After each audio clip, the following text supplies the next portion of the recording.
Pero kung ang nagpapaaral sa'yo ay parents mo, wag na wag kang magda-drop out please. Wag na wag kang magda-drop out. Wala kang karapatan na mag-drop out.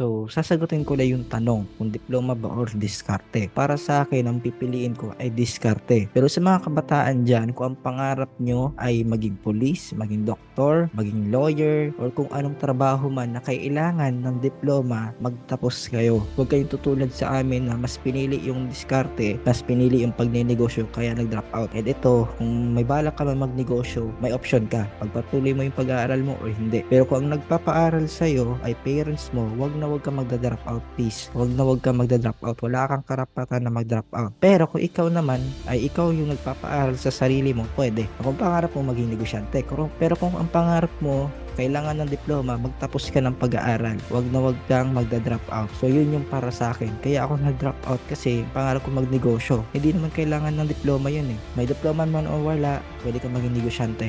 So yun yung para sa akin. So kung meron ka natutunan sa video na to, pakishare na lang tong video na to para mas marami pa tayong kabataan na maturuan at masyaralan ng value. So see you next time.